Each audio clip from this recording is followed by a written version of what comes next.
Welcome back, Dodecadorks. We're the 12-Sided Guys. We have Scott as Ornan. At your service. Sabrina as Sylvie. Oh, hello. Jordan as Magram. You're most welcome. Matt as Guy. That is my name. Don't wear it out. And me, Paul, as the DM, which of course stands for the dot matrix. I mean, the dingo matriarch. Wait, no, it means dingleberry mambo. Wait, dilapidated mesentery. Diuretic mimosa. Dominatrix Morpheus? No, wait, I got it. The Dudical Maximus. It's a good one. It's a good one. Don't worry, it'll come back. I was expecting a reboot reference in there, but it didn't happen. We're so glad you're here, filling your brains with so much 12-sided goodness. If you need more 12-sided goodness, maybe consider becoming a patron. You can get bonus content depending on which tier you choose, including character sheets, all of the battle maps and other maps we use in-game, character descriptions, episode guides, and of course, your neighbor's potatoes. Patrons really help us get the word out about what we're doing, so thank you for all of your support. And if you're not a patron or it's just not in the cards right now, no worries. We just love doing what we're doing, and in all honesty, this is the game we'd be playing even if we weren't recording it. So, from the players and me, the Dudical Maximus, we're glad you're along with us for this ride. Anyway. Dudical Maximus? Official title. Anyway, if you forgot to put on your holy glasses and ended up killing Richter Belmont, don't worry, we've all been there, and this podcast is for you. It's Chorus of the Forsaken, episode 25.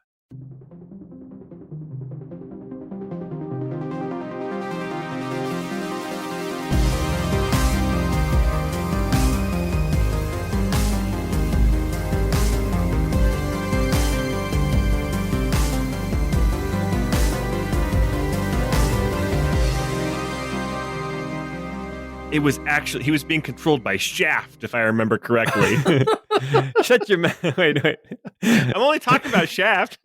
We can dig it. It's so stupid. Oh my gosh. I'm not going to lie. The mental image I had when you said Dominatrix Morpheus was pretty epic. It was he's already wearing leather. He's just wearing a little bit less leather, but in very intriguing places. I imagined like high leather high heels on too, with his leather cloak. He just borrowed Lae'zel's underwear. Amazing. All right. Well, welcome back to the city of Redlam in Via Severia. Last time we were together, our heroes, Wilhelm and Associates, were battling a large snake, a basilisk of some sort, was swimming around in this chamber that was full of water with poop and pee. Pee-pee. Poo-poo pee-pee water. This giant basilisk snake was swimming around in the sewage and rain runoff that had been pooling up underneath the city of Redlam. But our heroes also noticed on the ground, like underneath the water, were symbols of that ancient kingdom, Oclaria, the sunburst on a field of white. And in the center of this chamber, there was a staircase that was descending down beneath this chamber. But they had to take care of this snake first, which got in some pretty big hits and almost turned Ornan to stone. That would have been very interesting. But he managed to resist, and so did Magram, and the giant snake was defeated, and our players continued down into this ancient chamber of the kingdom of Oclaria. When they got down into the chambers below, they discovered this series of rooms. It looks like it has oftentimes been flooded. There were undersea plants that were growing up out of the stones, and the ground was still kind of wet.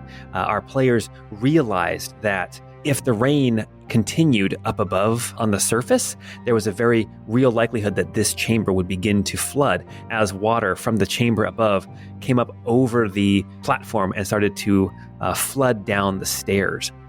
Wilhelm and Associates decided to explore this chamber. They found what looked like a church of some sort.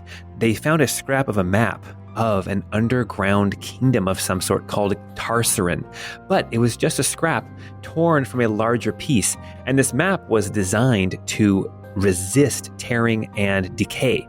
So somebody tore this piece off on purpose. At least that was what our players had decided. Among other things, they discovered a chest that was magical. It was the only thing in the room that had not been destroyed by centuries of flooding and water. Our heroes decided, instead of opening it, to just grab it and shove it into Ornan's backpack. And then they also discovered a room with 3 large statues.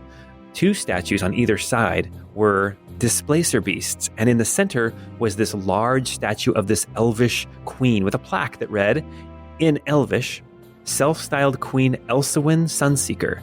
And underneath that it said Visionary, and beneath that it said Revolutionary, and the last title, Mother. They also discovered a ring on one of the hands and a folded up fan in the other hand of this large statue.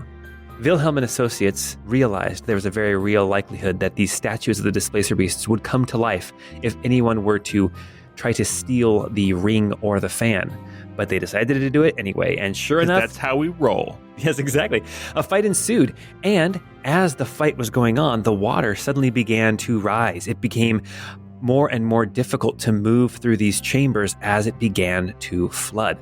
But our heroes came out on top, destroying the displacer beast statues, and as they were about to scamper up the stairs to safety, Ornan heard some noise coming from one of the rooms further on, the room that had a staircase that went further down. That staircase was flooded already, but it looks like as the water rises, somebody was coming up from beneath that staircase, and he did not understand the language. Sylvie was about to cast a spell, but we stopped there last time, and we are picking up right there at this moment. Difficult terrain for everybody at this point, so half movement through this chamber to get back to the stairs. And Ornan, you hear voices coming from down below.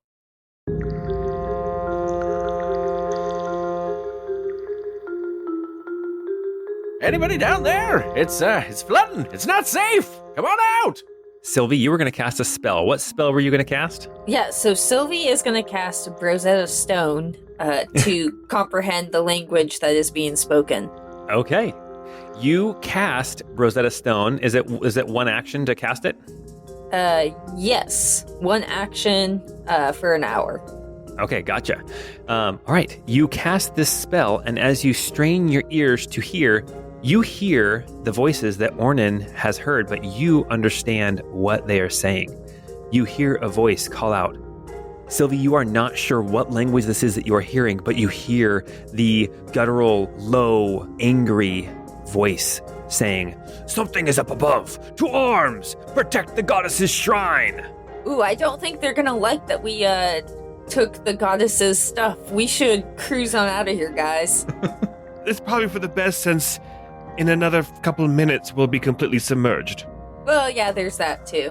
You hear voices shouting, not so much saying specific words, but just like, "Ah, rah, get 'em," that kind of thing, coming from the other room. They're practicing their karate moves. Yeah!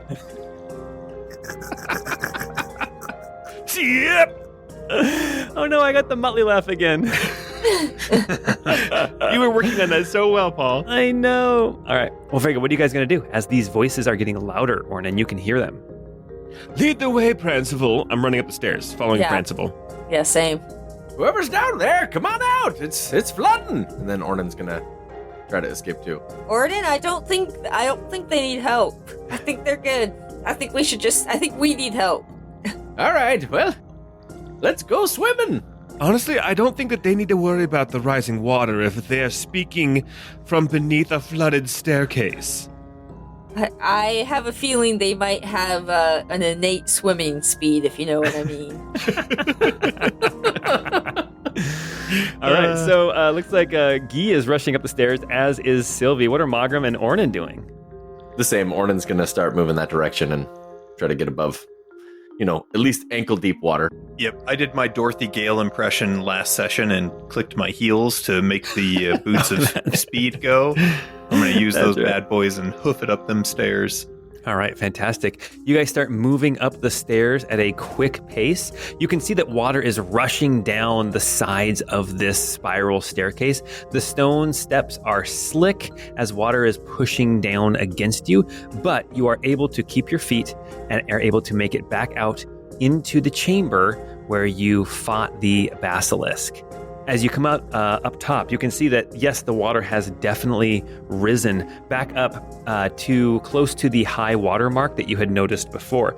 The boat is still, there's a little rowboat. It is still tied up where you left it. Just a quick reminder, you guys came into this chamber from the north, and you know that if you follow the way you came in, you will eventually end up in an alleyway up on the street, somewhere close to the Oaken Throne. You also notice that to the southeast, there is another platform with a staircase and a door at the top of the staircase, heading somewhere further into the sewer system here beneath Redlam. Where are you guys going? Do we want to get more lost down here, or do we want to go the safe way out? Do we still hear them coming up the stairs after us? At this point, you do not hear them anymore as you guys get out, like where you're not actually having to wade through water. I mean, the water is coming up over this platform you're standing on, but it's maybe like 3 inches and it's just flowing, just pouring down this staircase. So just enough for the solid waste to be like raised above the water. Yeah, like you can see it kind of like, it's just kind of like hitting the ground and kind of skidding along, you know? Oh, that's lovely. Wait, was that Sabrina or was that Sylvie gagging? Both, I think. Honestly, that was nasty, dude. Oh, gosh. There's a time and a place, Paul. I would never be so crass.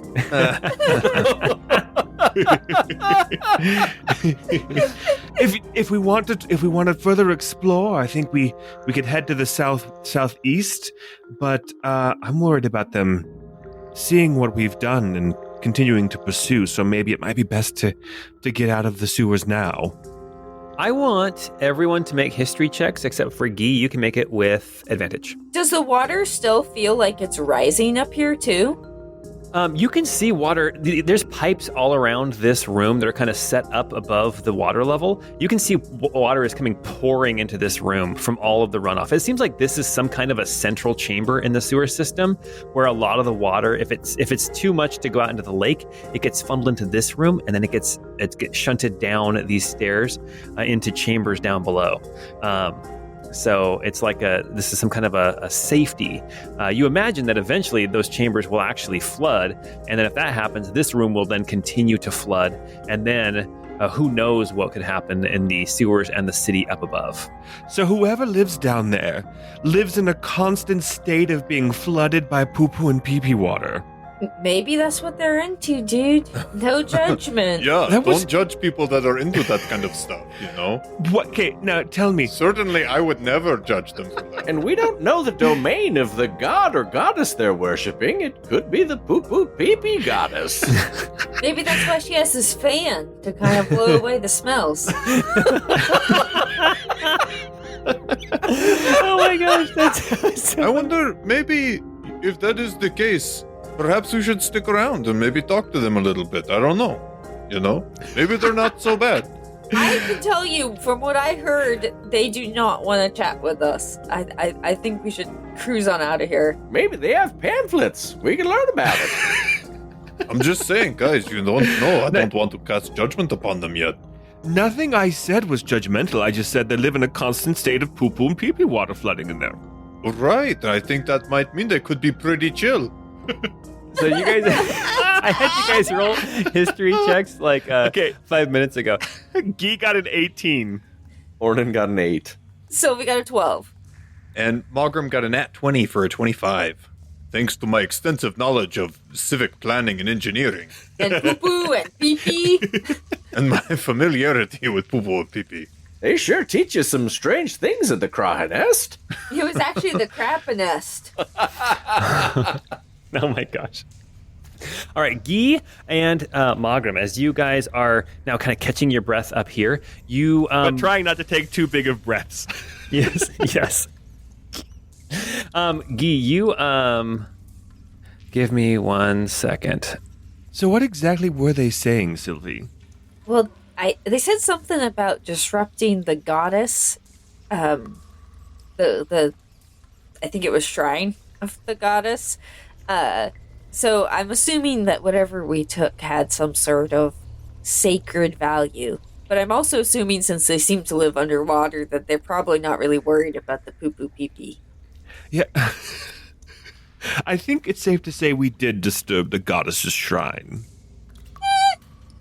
We killed her pet cats. He has a point. It was self-defense. But that shrine down there, I mean, up here it looks like this is part of, like, the kingdom of Voclaria, but down there, it was elven. And as far as I know, Saskia was a human, right? I believe that is correct. So maybe this chamber is from an older period of the Clarion kingdom.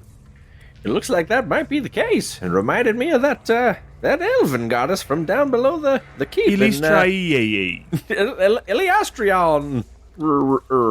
Whatever her name was. I actually heard the name pronounced in Baldur's Gate 3 just today, and I was like, oh, that's how they say it, and then I forgot it completely. Oh, okay. So yeah, you remember that in one of those chambers down below, it was like the church area. You saw a broken down statue that had like fallen due to decay and age, and you did determine that was Ilistrai, something like that. Ilistrai. You determined that probably was a statue dedicated to her. With the 18 and the 25, so Guy and Magram, your history checks.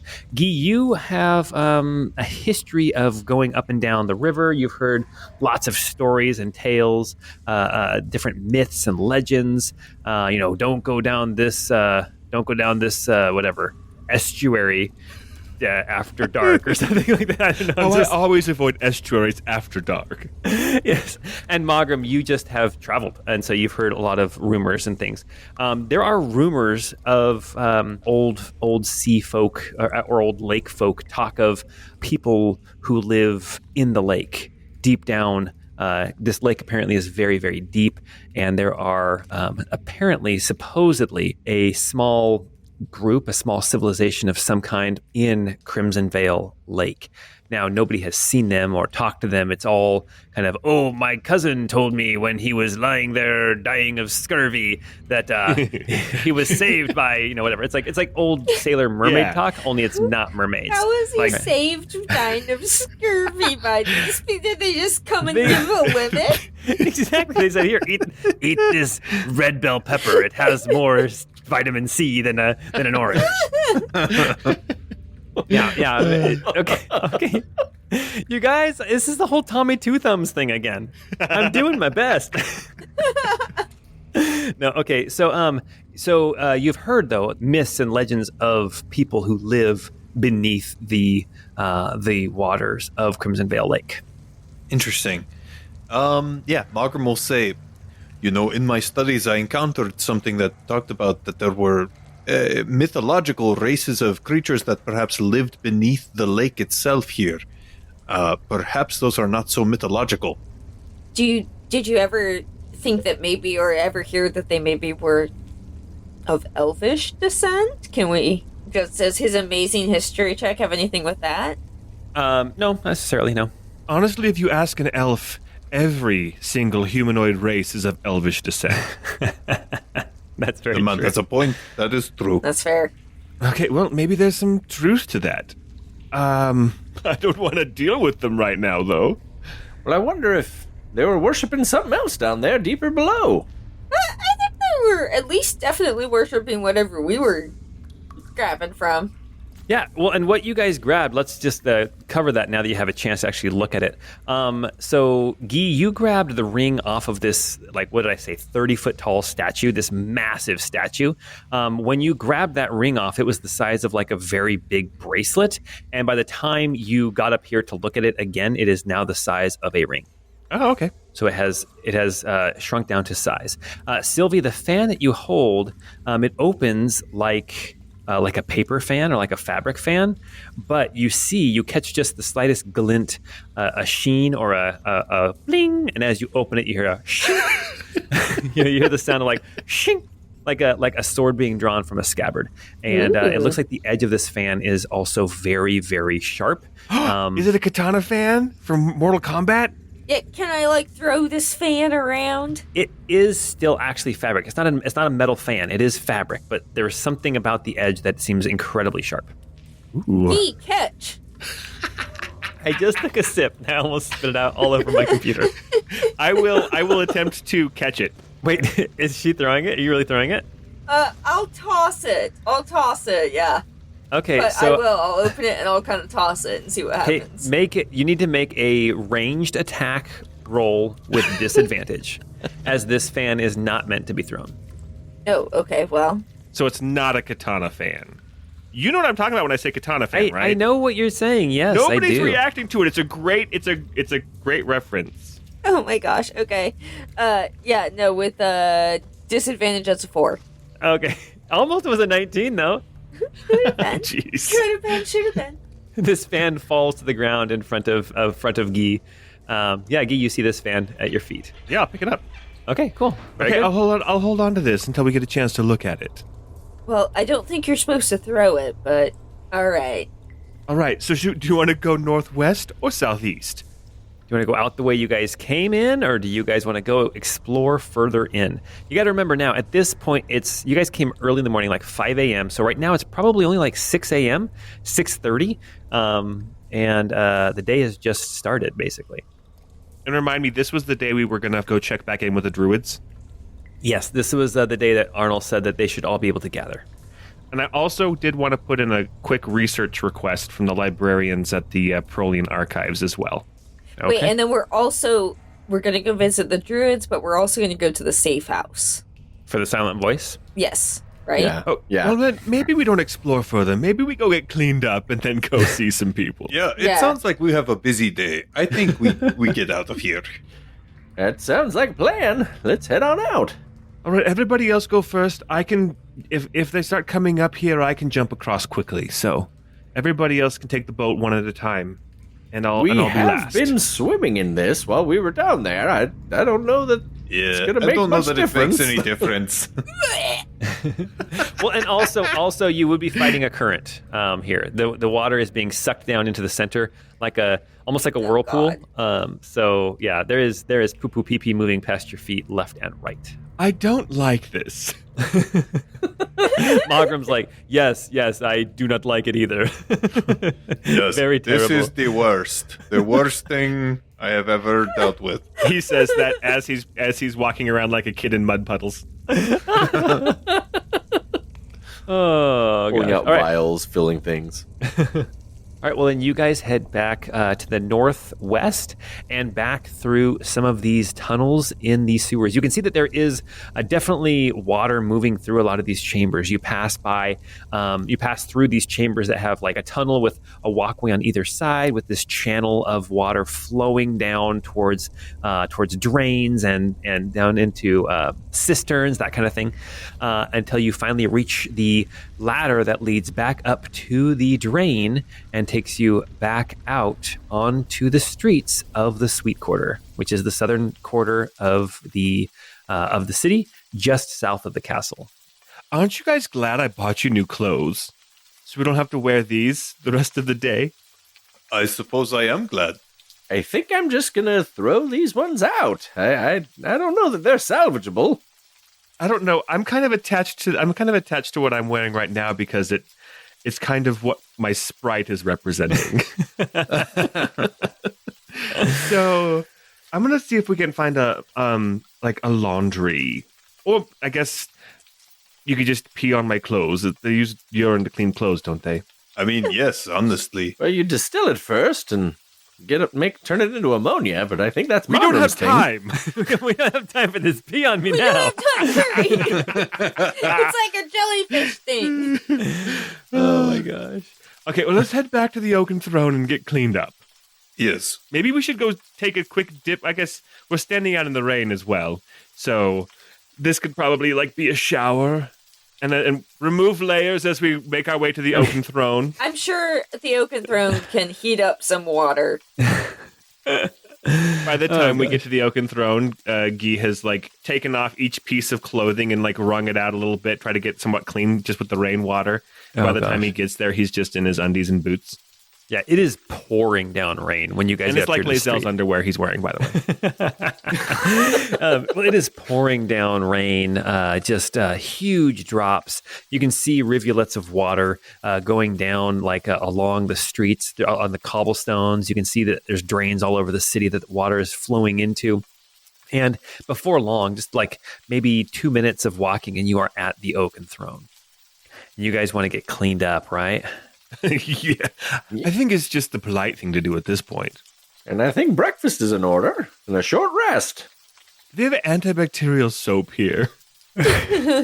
Yeah, prestidigitation potentially, but it's illegal. And Sylvie, you've already established you don't have prestidigitation, right? What? No, I don't. Because that's the clean you up spell. No, that was never really something I thought was very important as far as learning to do spells, but honestly, I guess I didn't realize how much poo-poo and pee-pee was involved in adventuring. Oh, well, let me tell you what. I've been through a lot, and it is a pretty regular part of adventuring. All right, you guys get to the Oaken Throne. As you walk in, you can see that the morning breakfast crowd is coming in. You see people who are dressed for work, who are just coming in to grab a bite to eat before they head to their shops or whatever. You see a lot of people wearing these thick, heavy woolen cloaks to keep the rain off, just so they can stay warm. You can see that the dwarven bartender is serving up food. You see that there's a couple of other servants that are walking around putting out dishes and plates. And you guys move into the Oaken Throne with all of your stuff in your arms. Is that kind of what the deal is? Are you guys going to go through the common room, or are you guys going to go up the stairs and go up straight up to your room? I think I'm the only one who was taking off his clothes. At least I'm the only one who said I was. Yeah, I was going to order a bath. So you go up to the bartender. She's like, you guys have been out in it, huh? Well, do you want some breakfast? That sounds delightful. I'll take a mug of spiced wine if you have it. Something to warm me up. All right. She pours you some spiced wine. She gets you, Ornan, some breakfast. And Sylvie, you wanted a bath?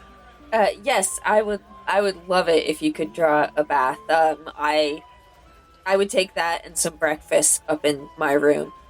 She's like, she kind of thinks about it for a second. She's like, 3rd floor, right? Yes. I tell you what, I can do a bath back here, but I'm not hauling the tub all the way up to the 3rd floor. All right, but I want my breakfast in the tub. You drive a hard bargain. All right. She actually calls over a servant, one of the serving men, to go and start warming up some water to fill up the bath. And then there's this small little and a mimosa. There's a small little storage room right behind the bar. There are barrels and crates and stuff in there. There's also a staircase going down into some kind of a basement, but there is a tub. It looks like normally the tub is dragged out and taken up to a room for people to take a bath, but she's going to have you bathe right back here in this storage room. So you guys get started on that. So Ornan's eating some breakfast. Guy, what are you doing? Because Magram is also drinking some spiced wine. Guy is just gonna call dibs on second bath, and in the meantime, gonna go up to my room and hang up my clothes to dry. Okay, perfect. So everyone's just kind of relaxing a little bit. Sylvie, you are in the tub. Guy, you are upstairs hanging out your clothes.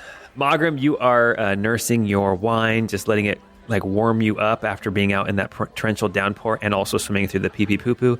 And then Ornan, you're eating a nice hearty breakfast of cream of wheat and some ham and eggs. A Weetabix. As you guys are all sitting, just kind of relaxing, taking a second, taking a breath. Sylvie, as you are relaxing in the tub, you've got your mimosa, your fantasy mimosa, in your hand. Your mind kind of starts to wander, starts to drift. You start to think about all that's happened to you over the last couple of days, and before you know it, your mind has wandered far to a point that you don't even know how you got there. And you realize that you're seeing something, and it seems familiar. Not that the place is familiar, but the phenomenon that you're experiencing feels familiar. You are looking out over a forest with your back leaning against a tree trunk. You're high up in the boughs of an evergreen tree, and you can hear below you howls, snaps, growls. And as you look down, you can see there is a pack of wolves, but they are not howling at you. They're not barking or growling at you. they have turned on each other. This pack of wolves that has run through the woods and through the fields together, just being in your presence, they have turned on each other. I don't think I'm Sylvie anymore, am I? Ah, that's extra sad because in the wild, wolves are mostly just families. As you watch these wolves snip and bite at each other, finally one, not the alpha, but one of the younger ones, smaller, just the chaos that revolves around you, Jib Jab, and it goes to take a bite out of one of its pack mates. A melee ensues. Fur flies. There is howling and yipping and crying of these wolves as they tear into each other. Jib Jab sits up in the tree, looking down at these wolves, and even after all this time, a tear slides down their cheek as they see what they have done.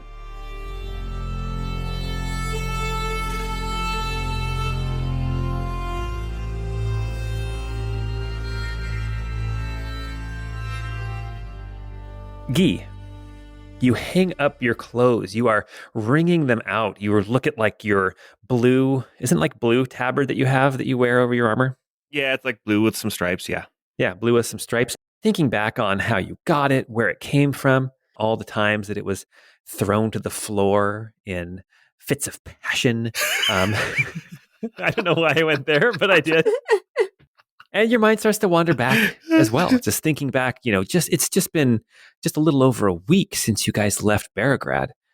A little over a week since you found out that the woman that you had been spending so much time with was probably a follower of Baal, and probably a murderer in her own right.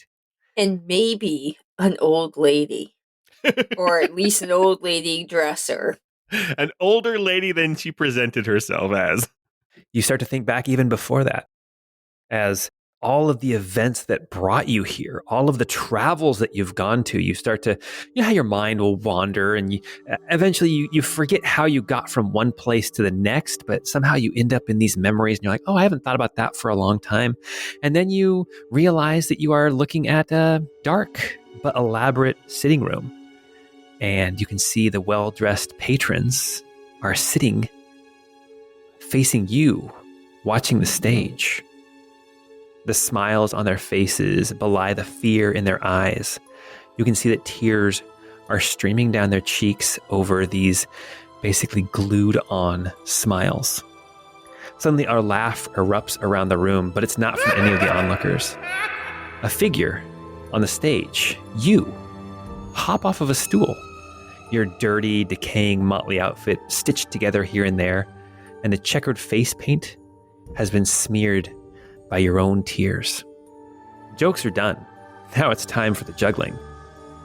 Do I have a volunteer? The small clown asks.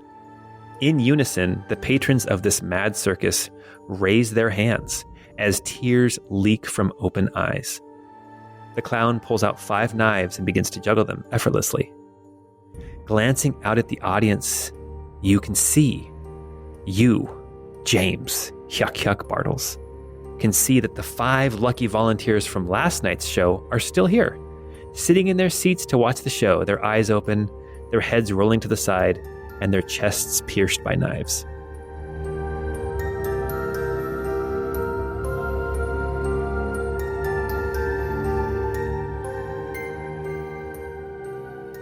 Jeez. Oh, wow. Do you remember when he used to tell you might be a mimic jokes? Yes. Jeff Foxworthy took a turn. Oh my gosh. Jeff Foxworthy went the Christian route. James Hyuk Bartles is going a different route. Ornan, you are sitting here at this table, shoveling food into your mouth. You are so hungry. You worked up quite the appetite down below. As you are thinking about this food that you're eating, your mind naturally wanders back to the All the Way In and the food that Gemma used to make and how much better it was. Gemma just knew how to add in the mushrooms and the vegetables in a way that it just was so good to your palate. Your mind cannot help but remember back before when Gemma and your brother, Kino Sr., were still married. And the times you all spent together as family. And then back even further, back to Glimhaven, back to your time as a soldier. And back and back and back, your mind goes to places you didn't know it would go. It went to a dark, not dark like at night, but just dark clouds, raining, pouring down on you. You can see ahead of you, there is this small, dark figure that is moving, walking along over these raised wooden walkways that stretch across stinking water as you walk through this town or city built in swampy marshland. You watch this figure as you follow behind. The figure walks past an inn with a creaking sign blowing in the wind. As you glance at it, you see Weathered Willows Inn. And then you pass by this small abandoned shed. You see that this small figure turns its head and you can see the black beak of Bubbles glance over at this abandoned, rundown shed for just a split second, and then turn back ahead and continue walking on past a silversmith who is closing up for the night, as you continue to follow along behind your brother, dutifully.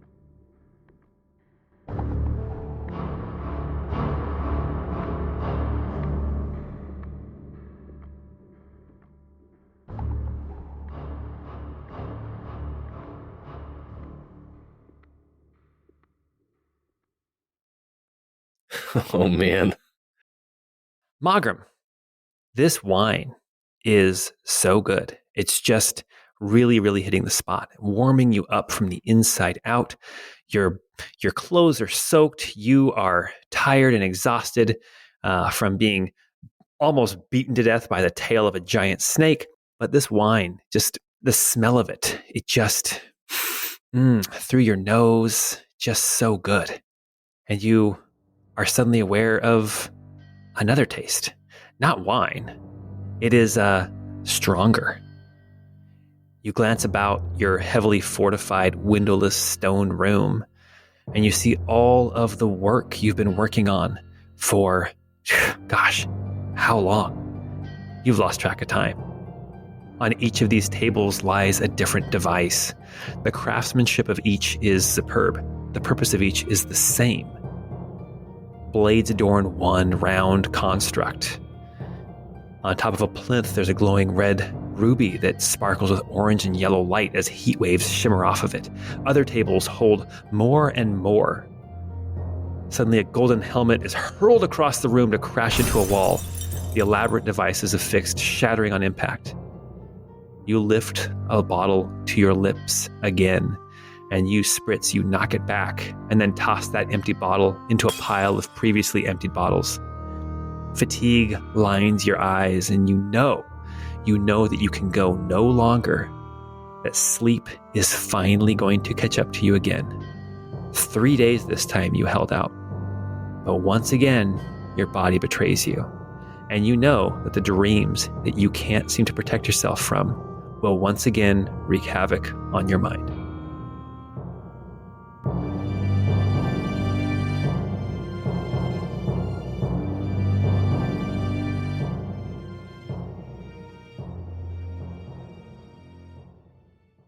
And then you all wake up from this waking dream. If anybody wants to gather any info from the vision that they had, tell me how you want to gather info. Like, what check do you want to make? Nature check, history check. What kind of a check would you like to make to gather something from this experience you just had? I think Sylvie would want to know, like, where Jib Jab is location wise, if she can tell based on like the trees and stuff. I guess maybe nature. Yeah, make a nature check. We'll say the difficulties are all 15. That is a dirty 20. A dirty 20. As you are remembering the vision that you just saw through Jib Jab's eyes, you recall glancing off to the side and seeing where the sun is behind a clouded sky. The sun tells you that the time of day is right now. It's the same time of day. You get the distinct impression this is now. And the vision of Jib Jab looking back to the west, you can see on the horizon a sparkle of water and what looks like a very distant, dark smudge of a city. And you think that this is Jib Jab now. And Jib Jab has gone east, which, if you look at the world map, that would actually be out of Alaron Barony. Huh. Who's next? So I would like to know, my assumption is that James Bartles was using magic to kind of control the crowd. I want to know how much was control via magic and how much was control via just sheer terror of his actions. Okay, why don't you make an Arcana check or Insight? I'll take the insight because I get a +1 on that. That's a dirty 20 as well. Oh my gosh. Hey! Okay, nice. Twinning. So with your insight of 20, you see that during this performance, there was definitely something magical holding them in place. Not just them, but holding their smiles in place as well. Okay. The tears were their own, but the smiles. Love that Joker fish. Exactly. The smiles were James's doing. But you also get the impression that when James is not performing, it may very well be more fear that keeps people here as opposed to something magical. Okay. Who is next? What was the name of the inn that I saw? The name of the inn that you saw was called Weathered Willows Inn. I would like to know. I would like to see if I know where in the world that is. Make an insight check or a history check. I got a 21 on insight. You just had to show us up. I was trying to twin, but I failed. Honestly, so You failed rude. up, though. You failed up. Typical white man. Oh, Sorry. Did you watch the Trevor Noah special? He says that in there. It's No. pretty great. Oh, gosh. Okay, so with your insight of 21, you may have already figured this out. In fact, I think you probably already did figure this out, Scott. Insight of 21, you don't know where the Weathered Willows Inn is, but the line betwixt the willows and the silver comes to mind. Oh. And you know instinctively, is this Clodvina? Is this Clodvina in Pythria? Is this the same place that the letter from Cassandra the Unnatural? Yeah. Is This is was, this? You're right. This was something that I, the player, thought might be the case, and now Ornan thinks is the case. So sounds like we're headed east. Point of order, it was a letter from MB, Master Bader, to Cassandra the Unnatural. Yes. Yes. And what I meant was and- it's the letter that was on her, yes. the letter I thought might have been Master Bubbles, not Master Bader. Sorry, listeners. Oh. But he does that too. Who It's doesn't? natural and it's fun. It's natural. It's chemical. And then, Mogum, is there anything that you would like to glean from your vision? What I think Mogram would be trying to wrap his head around would be what curse afflicts somebody like their ability to sleep and prevents them or inflicts them with nightmares. And he's thinking, who could I speak to or speak with related to this? And so I don't know if there's like an Arcana check that might give him some insight into that. But really what Mogram's hoping for is some direction about how he can try to uncover more information about what may have happened to Spritz to cause this to happen? That's kind of two things you want to learn. So make an Arcana check on that, or you can do religion if you want to instead. I'll do Arcana. 13. What I will tell you with a 13, because technically that is a failure, but what I will tell you with a 13 is you gather that Spritz can sleep. He does not want to sleep. He is forcing himself awake. Yeah. And the other thing that you do notice is that helmet that he threw against the wall, it looks similar to one that he was working on in a previous vision, although this one looked way more intricate. Like the first one was a prototype, and this one was 8th, 9th, 10th, 15th generation. Got it. Okay. All right, you all managed to shake yourselves from these waking dreams / visions, whatever they are, and have at it. Guy will smell his body to see just how bad he smells. Pretty gnarly.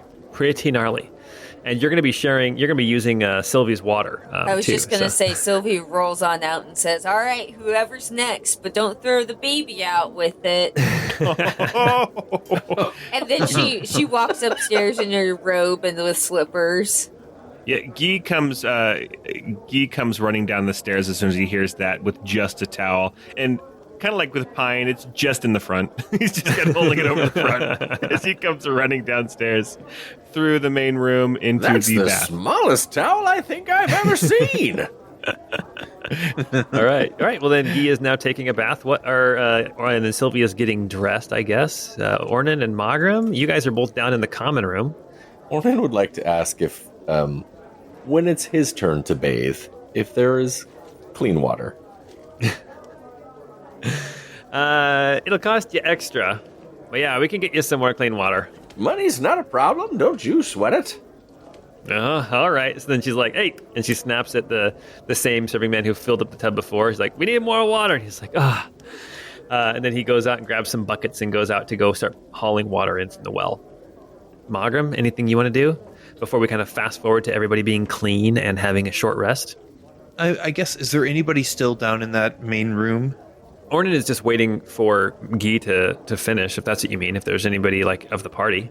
Guy's in the back room if you guys want to come talk to me. Yeah, Guy is over behind the bar in the storage room using the tub. I think I'd walk over to Ornan after this little, like, kind of waking dream, and I think I would say something to the effect of, a moment ago, my thoughts were drawn away as though I was in one of those dreams that we had previously, but it was something new. I keep feeling like there's something there that we're missing. Perhaps some clue as to what happened or where we should go. But I have no thoughts. I was curious if you had any insight yourself or any experiences.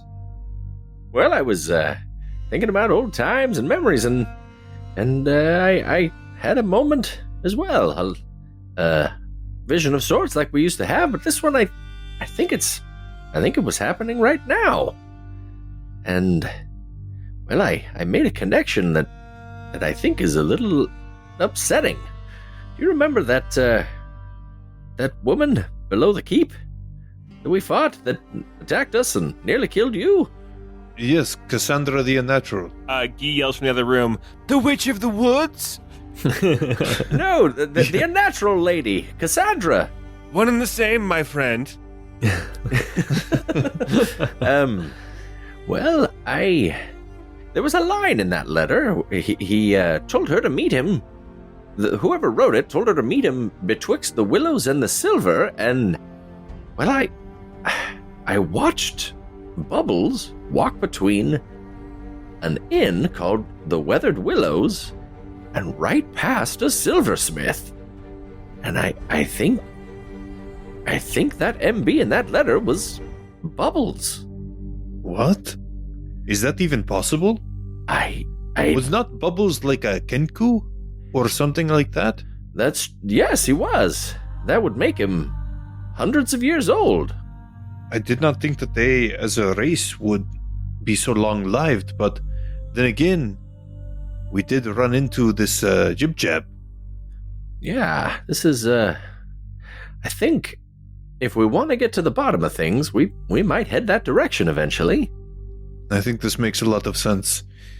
It keeps growing in my mind, this fear that there is more that we need to be doing on this front, that there is some sort of calamity that is almost growing or accelerating, and yet I feel like we have not uncovered much of anything that would help us know what to do or what it is that it could be coming.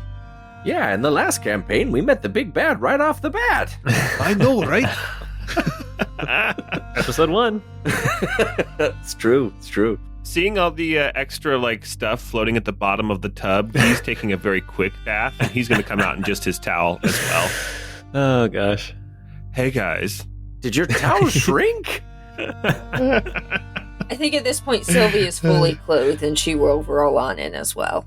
Got it. Okay. I have my towel around my waist, covering all the stuff, I'm just teasing. but giving everybody in that room a show, though.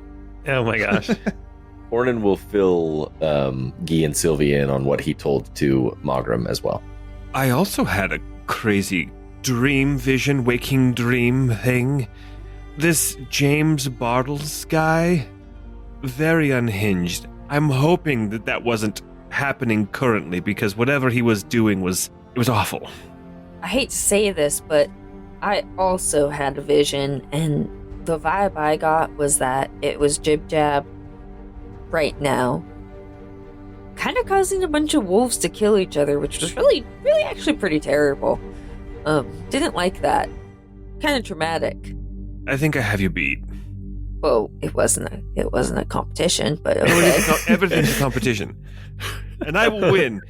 No, James seemed to have enthralled a crowd in some kind of a theater, and was throwing knives at them as if he were juggling, and controlling them, making them stay put, and taking their will from them.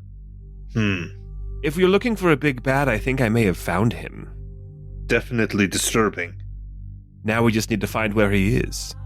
Did you say that Jib Jab's headed east? Yeah, Jib Jab, they were pretty far up in a tree, and from what I could tell, it looked like they were east of the town here, so that would be my best guess.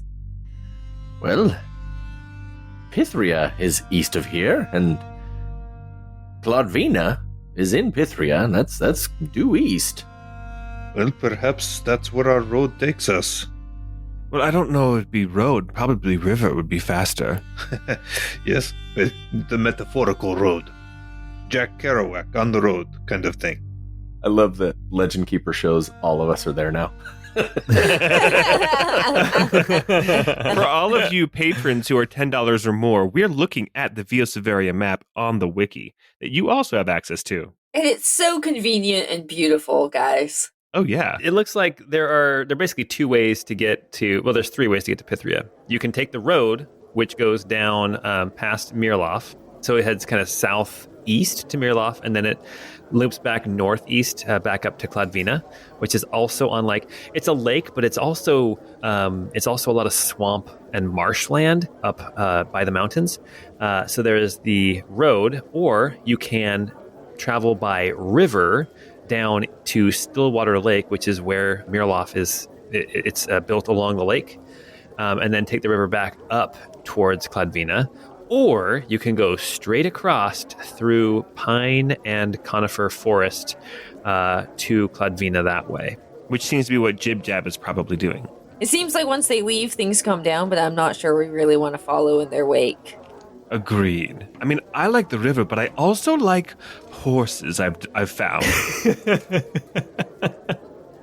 If that's where we want to go, I wonder if Ryla would be willing to sell us Mibbles and Coco. Have them pull a cart for us.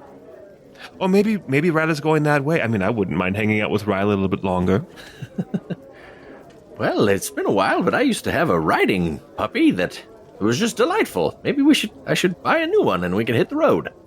And then I'll look down at Prancival and say, "Don't worry, he's not talking about you."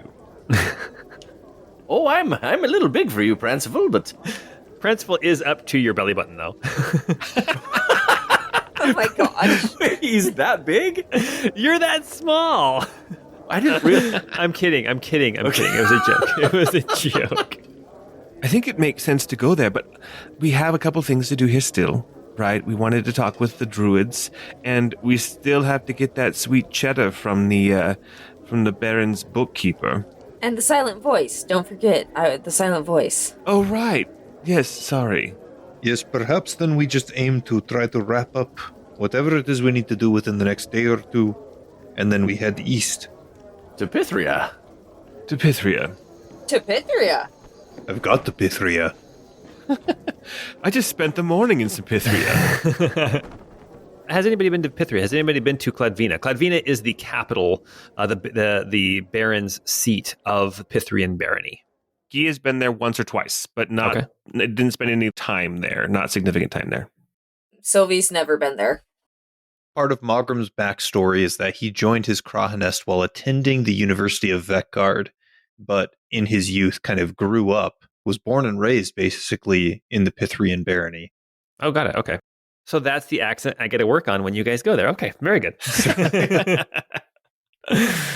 All right, very cool. Ornan, has Ornan ever been there before? No, Ornan hasn't been there. Okay. Basically, if it's connected by rivers in this kind of central area of Via Severia, then Guy has passed through. Gotcha. Okay. Yeah, so then, Guy, you would have then been to Cladvina, but probably not to the other main cities in Pythria, because they're not connected by like navigable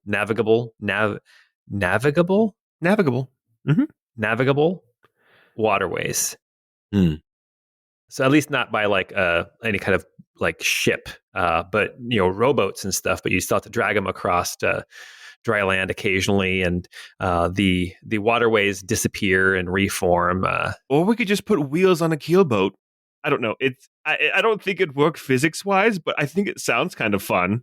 I've played the Oregon Trail, and I can tell you that fording the river like that is very dangerous. That's how you lose oxen.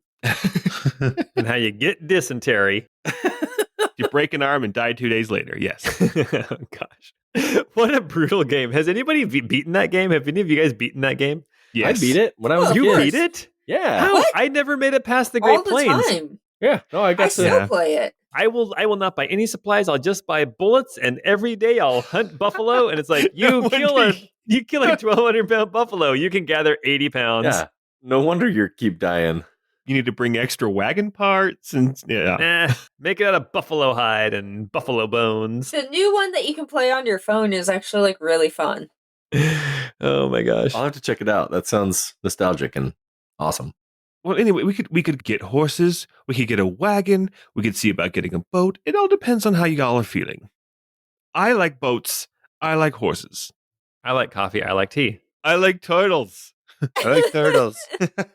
Boats would certainly be the fastest mode of transportation, no? I'm partial to getting some horses. Depending on where we needed to go from Cladvina, we could even dock it there or even sell it once we arrived. But I don't know if we even will get enough to purchase a boat. I haven't looked into the market for a while, not since my last boat burned. Well, do we need to purchase it? Can we not just hire a boat to travel us down, at least downriver? We could hire a boat, but you got me.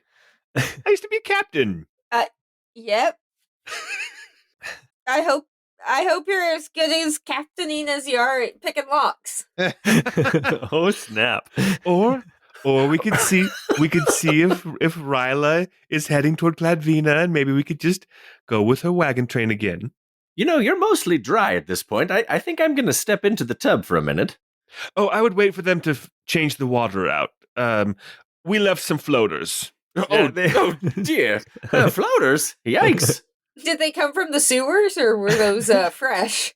I'll never tell. Plans for the rest of the day: get dressed, rest for a little bit, and then go out and see the druids. I think as we pass by the Prolian Archives, I'd like to just quickly stop in and ask a researcher for some help on a simple problem. I think that's a great idea. All right, very good. Okay, so you guys all get cleaned up, you change your clothes, you take a bit of a break, you get a short rest. I would like to spend that short rest looking at this ring. I had a feeling that might happen. Does anybody want to look at the fan? I'll check it out. Why not? I'll finally take a good look at the key as well.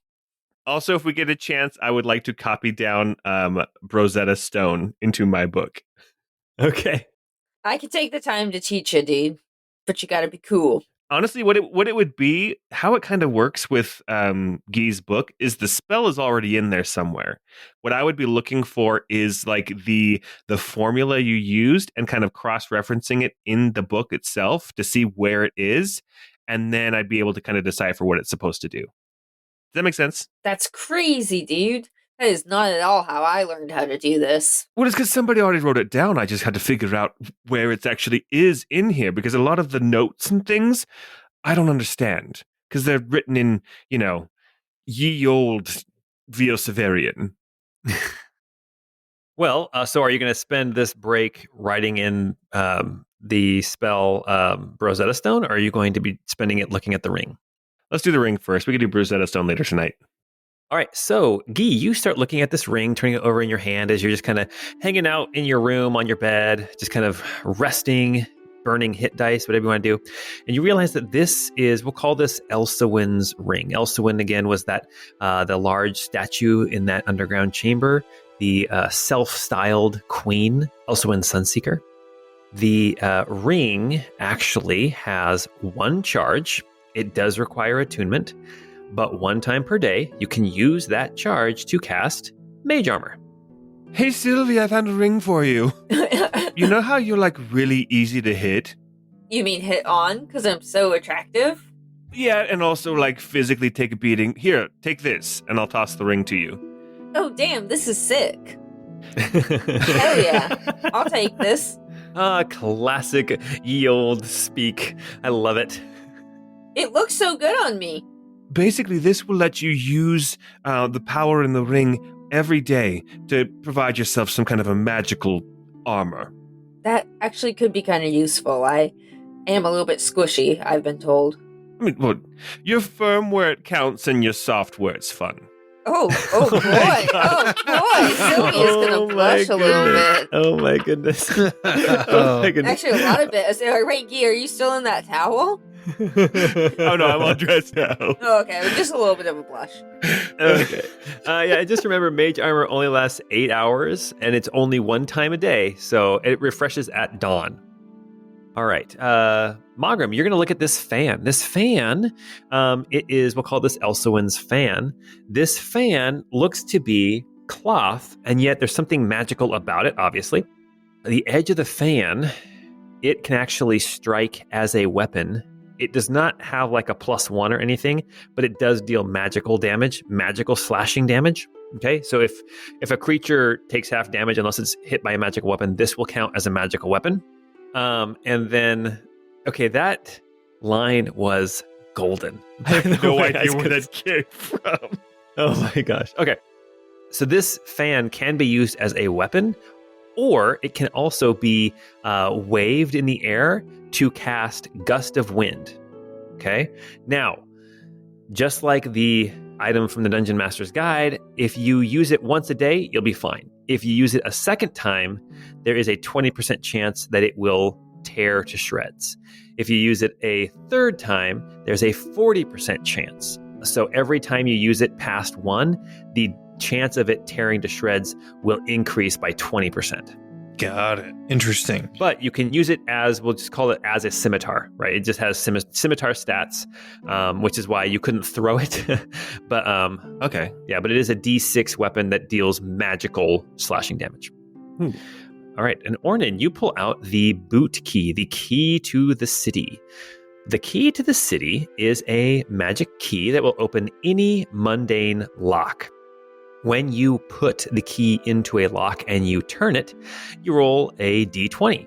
On a 2 through 20, the lock that it is in is destroyed, meaning not usable. You cannot relock that lock.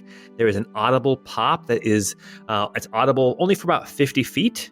So it's not a stealthy item. You will be heard unless you're all alone. If you roll a 1 on the 20-sided die, then this is where it gets gnarly, okay? The key is destroyed. The lock fuses shut, cannot be opened by any means, You have to figure out another way around it.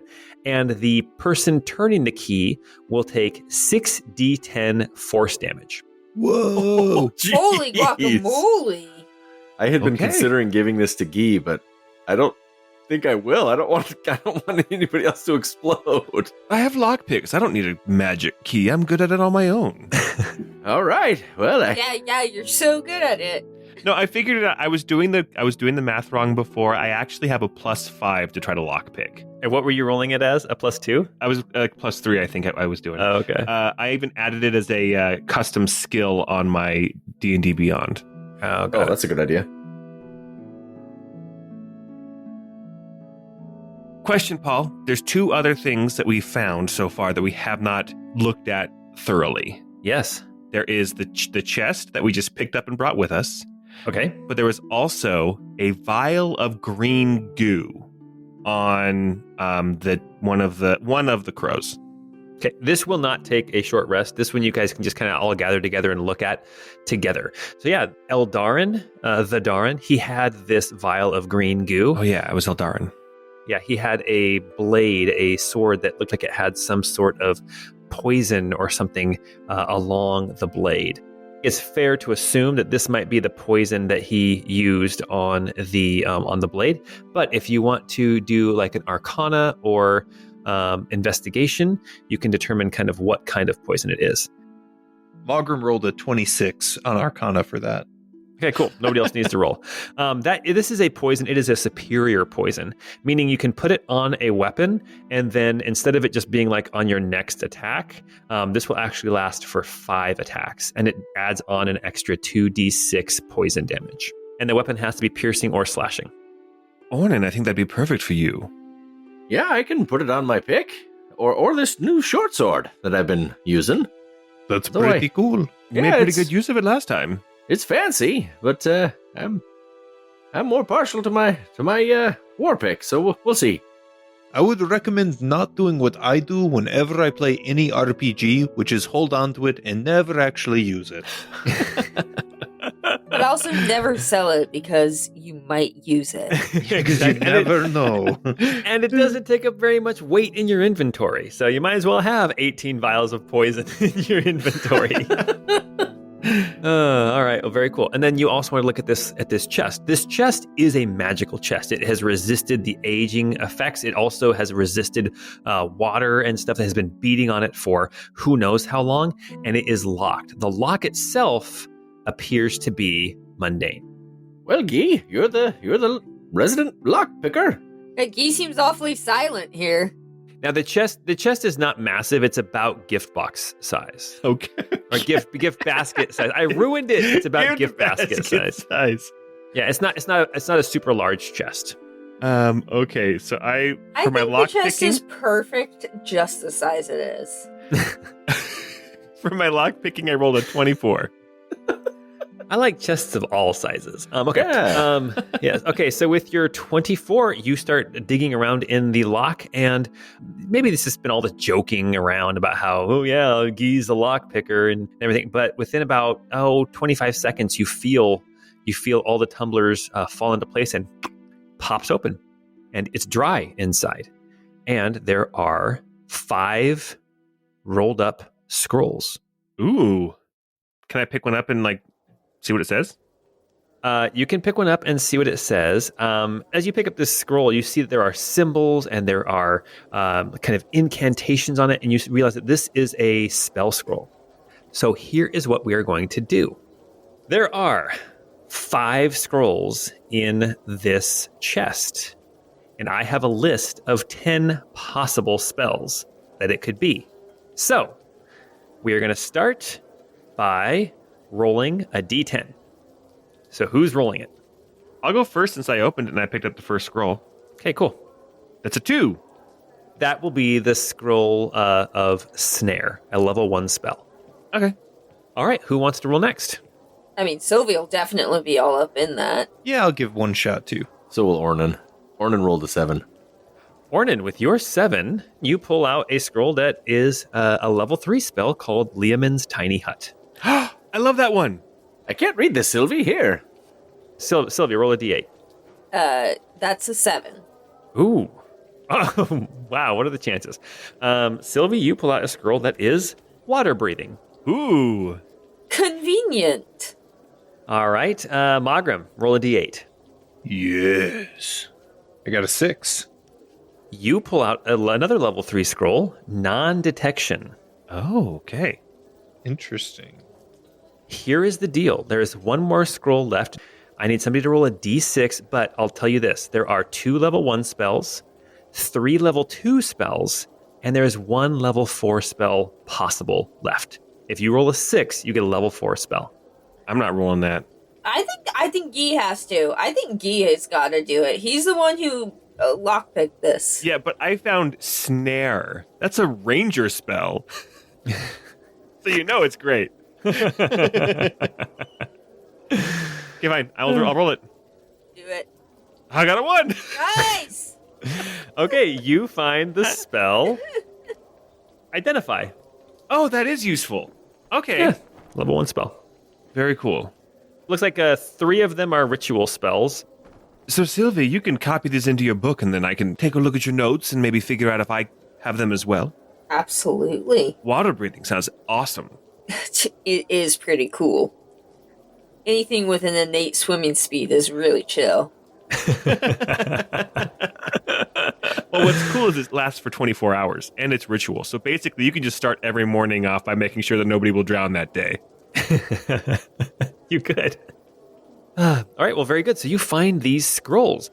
It looks like scribing into a spell book. For each level of the spell, it takes 2 hours and costs 50 gold pieces. So a level 3 spell is going to take 6 hours and cost you 150 gold. Worth it. So putting these spells into your book, I mean, this is going to burn through a lot of your gold. Yeah, that's definitely worth. But yeah, I will definitely work on that over the next few days. I want all water breathing, Liam's tiny hut, and identify. Maybe I'll just start with identify for now, though. Yeah, I want to start with water breathing, but yeah. But Liam's tiny hut would be super useful when we're traveling, though, out in the wilderness. Unless the enemy we're fighting knows dispel magic. That's a great spell. All right, that would be so terrible. Like we're 800 feet below the surface of the water. Dispel magic. What? All right, so you guys are here at the Oaken Throne. You're finishing up your long rest. You've been looking at these different items. This chest is still magical. The lock on it, after you've popped it open, you realize the difficulty to open this lock is 20. Okay. And it looks like when you put something in this chest, it will be protected. It's not like an interdimensional space, like a bag of holding, but it does protect from the elements outside, including apparently being totally submerged in water. Basically, we found a fire safe. Yeah, and it's roughly that size, like probably like 2 feet wide and maybe like a foot, 2 feet long, a foot wide, and then like maybe a foot tall. All right, everybody, you want to put your passports in here. Ornan, you want to carry this in your bag? I'd be happy to. What a classy briefcase. All right, very cool. So now where are you guys off to at this point in the day? It's now, it's not quite lunchtime, but it feels like the day has just been really, really full. Yeah. Well, should we head to the Druids? With a quick pit stop by the Prolian Archives. Yeah. Aren't you impressed, Paul? I have said Prolian Archives each time. I have not said anything about anything being prolapsed. I was about to say, we're doing really well. I am impressed by that. I'm also excited to use my Prolian Archives map. Oh, I didn't want to do like a whole adventure there, but okay. You know me. I like to use the map so that it helps me describe things. Okay. All right. In fact, I'm going to go here to the wiki as well so I can see. Oh, by the way, if you are on the wiki and you are looking at places, it is not just overhead battle maps. I also take sometimes perspective shots that allows you to see what our players would be seeing as they enter different spaces. So I'm going to the Prolian Archives right now to look at some of the pictures. I love the pretty fall colors. Well, it is the fall right now. It's fantasy fall. Wait, do you which make is a just called separate fall. version of each map for different seasons? Oh my gosh. No, I do not. I'm not. No, I do not. But I do realize that you're here in Redlam in the fall, so I put a lot of the fall colors in the trees and in the plant life. And it's beautiful. Thank you. You head north around the castle towards the Prolian Archive. I've described the Prolian Archive multiple times, but just to recap, it is a large building. It looks like it's a round tower, but the tower has been split in the middle, and both halves of that round tower have been separated, one to the east and one to the west, and then there is a building in between. So it's like this half tower on either side, and then this kind of longer single-story building in between that are all connected. The building is made out of stone. It has this kind of Gothic architecture. You can see arched windows. You can see leaded windows. So arched leaded windows. There you go. You can see that it is built up on this raised, terraced portion of the city, and it is surrounded on the south side by these flower beds with like these maple trees that have all turned orange and yellow and brown with the fall. And you've also, having been around this building multiple times, you know that basically the north and the south are mirror images of each other. As you approach, though, from the south, you can see that there is this elaborately carved wooden door, double door, and you can see that there on either side of the door, there are these statues of old, wise men and women who are sitting in different states of like pondering or thinking. Not the thinking man statue, but like one of them has a book on their lap, the other one has a quill in their hand. As you enter the building, you can see that in the middle of this building, there is a statue depicting Ogma. It doesn't take too much to figure out who it is. Ogma is kind of the Lord of Knowledge. It's this deity who loves knowledge. Sometimes Ogma has been depicted as this fancifully dressed figure with armor on over like rich clothing. Almost looks more, according to the wiki, looks more like they are dressed for a play or a part than for actual combat. But you see this statue depicting Ogma here in all of his elaborate and resplendent glory. You can also see that to the left and to the right, it looks like this building to the east and to the west are mirror images of each other. It's much longer east and west than it is north to south. And you can see there are people milling about. There are arches holding up the ceiling in here, and they are held to the wall with these arches. And on every one of these columns holding up the ceiling here at eye level, there is a depiction of a figure holding a bowl, and in the bowl is a candle. All these different depictions of knowledge and of the light of knowledge.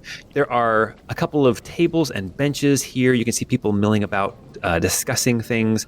You see that there is a dwarf and an elf who seem to be in not a heated argument, but sort of a disagreement about what is written on some piece of paper. You can see there is this archivist, this woman wearing the kind of the green robes of the Prolian Archive, who is trying to help mitigate and mediate this discussion about this paper that they are discussing.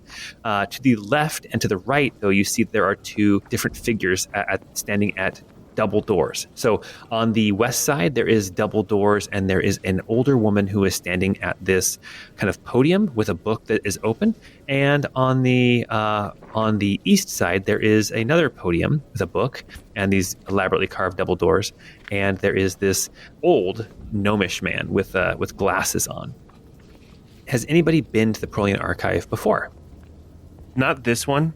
I have done some research before, but I think specifically on the Covingtons. But I think this time now with the added benefit of connecting it to a current name, the Heartwoods, hopefully Guy can get some more information on the Covingtons. Okay. I was going to say something very similar, that like in Malgrim's background, he often did a lot of research and went to different like archives, but never the one here in Redlam. Okay. You would know, though, that the Prolian Archive in general, it's split in two, and it's basically one half is dedicated to like natural history. The other half is dedicated to sort of a political history. So one side is your sciences. The other side is your histories and biographies and that sort of thing. And it seems like the East is generally the more political archive, the world that has been affected by humanity, by mankind, right, by intelligence. So that is the side with this old gnome standing by a book. Okay, I'll head that way. Yeah, I'll go with. Okay. As you guys head over to this old gnome, is everybody going over that way, or is somebody else going to explore? I think we have plenty of questions we could ask about the natural world too, on the other side. Just depends. All right. Well, it looks like everybody's heading over to this old gnome. As you approach these double doors, you can see that there is he is looking down at this book on this podium. He's standing up on like a 3-rung stool, so he is like 2.5 feet off the ground, looking at this book. And as you approach it, hello, welcome to the Prolian Archive. I am Professor Ironspark. Well, hello, Professor Ironspark. I was hoping you could help me with some research. I'm willing to pay. Oh, well, that's great because, we need to keep the lights on. He doesn't say that. He's like, I'm so poor. Please give me money.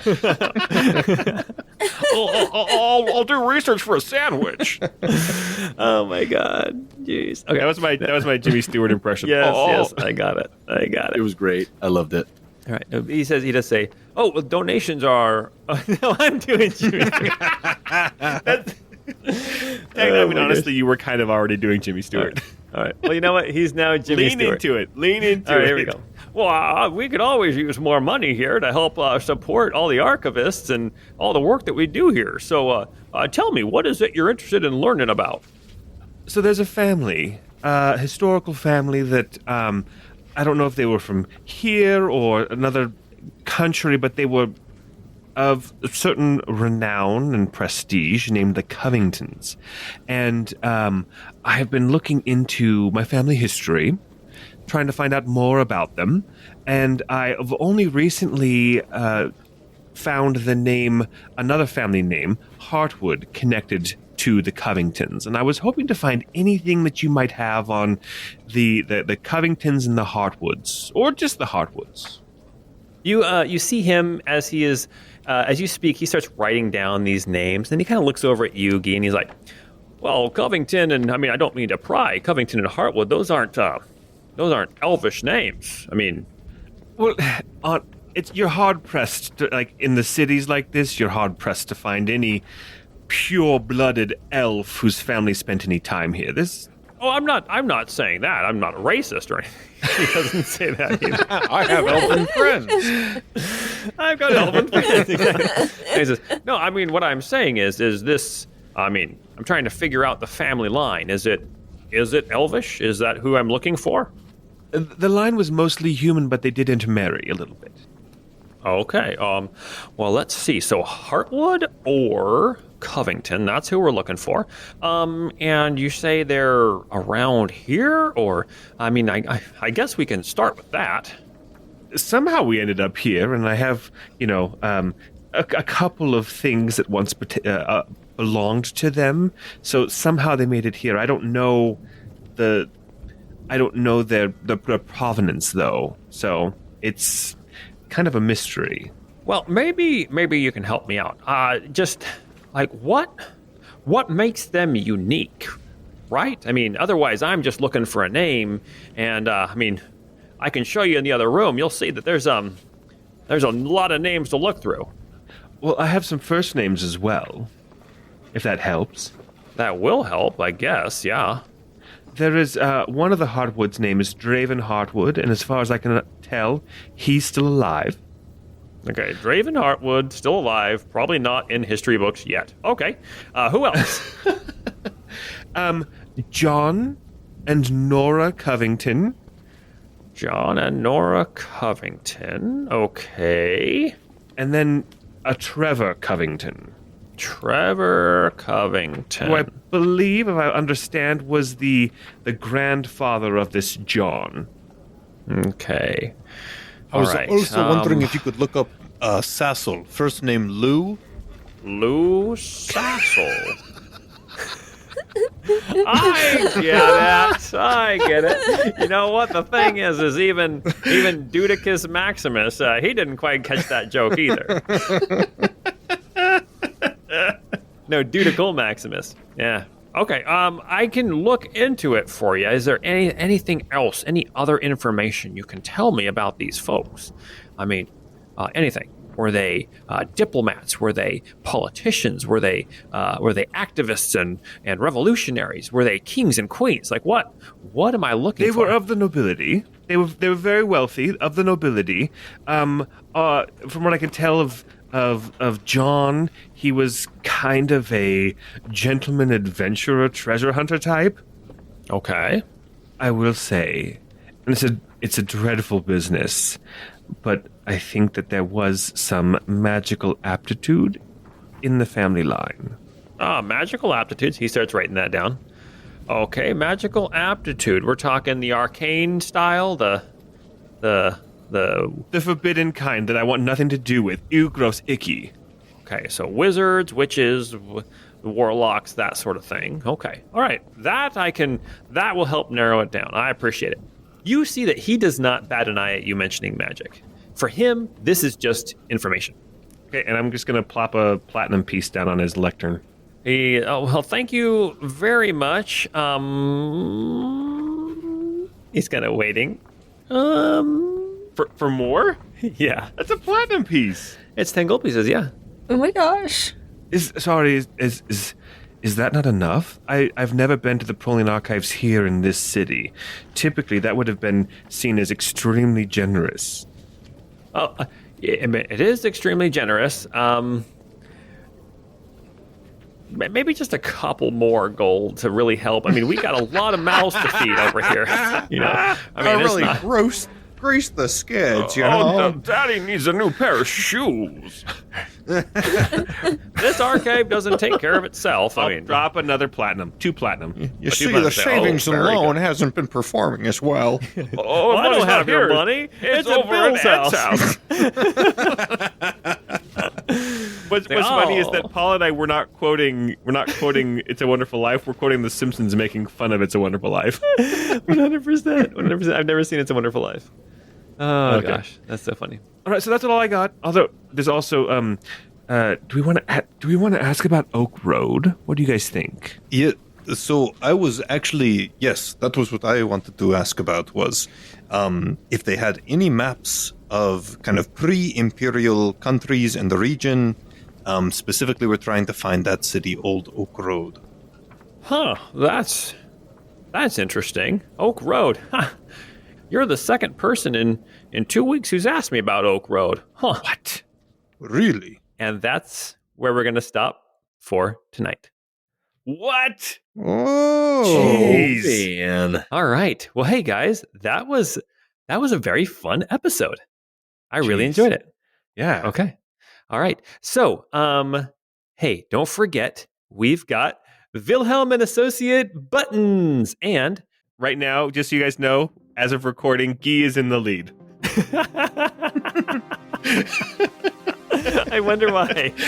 I literally published them to the store during this recording session and immediately bought myself one. Oh my gosh, Amazing. that's so funny. All right. Well, hey, don't forget, if you want to see how beautiful the Prolian Archive is or any of the other places that we have been today, then consider becoming a Patreon or a patron at Patreon at the $10 tier or above. It helps us out, and we really appreciate all the love and support you've given us over the years. Anyway, until you get together, wait. Until we get together next time, we hope you have a great time.